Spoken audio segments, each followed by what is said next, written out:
Greetings all, Vanna here. How have you guys been doing? I know myself personally, there's been a lot of shifting energy and things going on, and I've actually felt rather directionless. And so that was the energy I was going into this with. It's just like, for those feeling aimless, for those feeling like there are too many options, or they feel like there are no options. What is it that we've been focusing on? What is it that we are doing currently? And the first thing that I see is healing. And I'm proud of you for that, because healing takes a lot of strength, awareness, and patience, as well as forgiveness. We overlook the amount of forgiveness that goes into healing.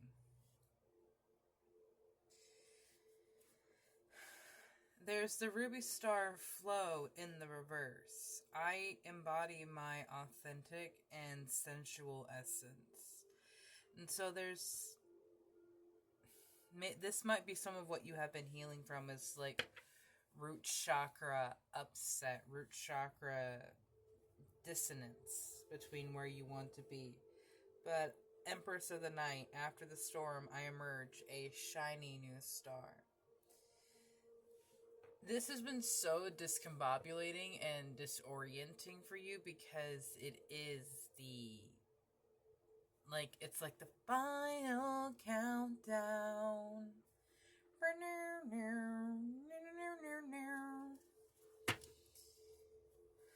Spirit, where is this direction taking us?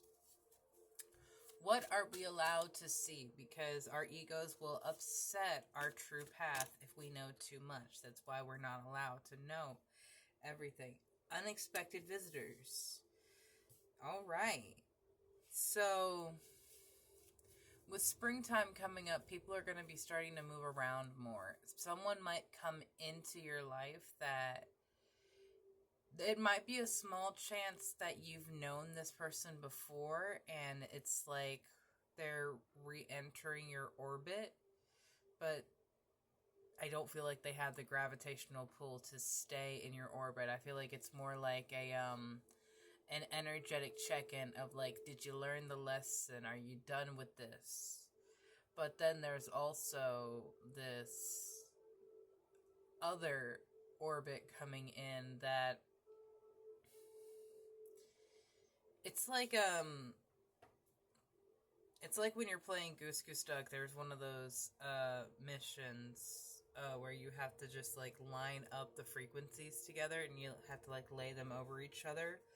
That's what this other orbit is. It's just like, it's almost parallel to yours. It's not, because no one situation or person is parallel, but Stormfields, there is,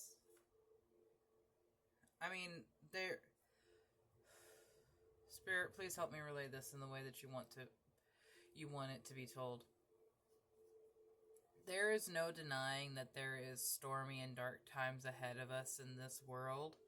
And what I see coming in is healing, is the reward from all the release and all the healing that you have done. And I want to use that word reward lightly, because, oh wow, Wide Open was in reverse. Yeah, I want to use that word reward lightly, because it implies a monetary or physical manifestation.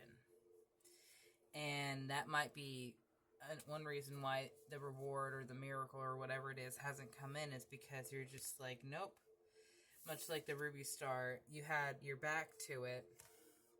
You had a very certain way that you thought you were like looking up, waiting for God to come down and give you this gift, and then they're just like, it ain't gonna happen like that. It ain't gonna happen when you're up looking at the heavens. You have to be down on earth. You have to be down. 444, divinely protected. You are protected. You are so protected, my love. Ace of Swords, Two of Cups. Really? A new idea about companionship and connection if you need to like look at the most basic versions of it. Ace being the ones, the new. Swords being the suit of thoughts. 2. Companionship, obvious there. Even in the card, it is represented by a tree spirit and a wind spirit meeting. So there might be this non-duality between the two of you. But even when you look at non-duality in spirituality, it is the balance between your physical world and your spirit side. And it's not that one has to sacrifice for the sake of the other. And that's exactly what you want in a relationship. The Lovers in reverse. And when I say relationship, it doesn't have to be a romantic relationship. I feel that because, of course, Lovers being in reverse right there. But the Medicine Woman heal. I nourish my mind, body, and soul. There is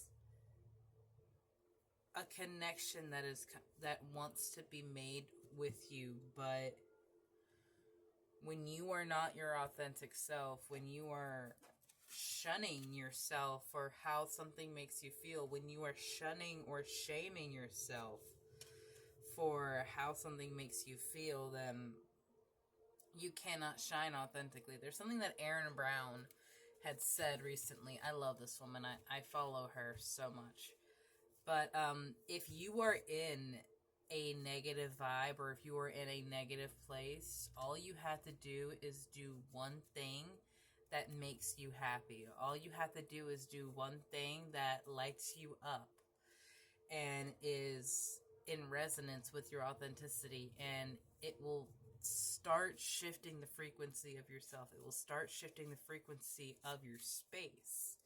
And then when you recognize like how much you can alchemize the space around you, like pretty quickly, when you tap into that power more often, when you exercise that power and that skill of alchemizing and switching the energy by focusing on something that you love, or even if it's just replaying your favorite scene of Adventure Time in your head. That might be something for someone, because I didn't actually like Adventure Time.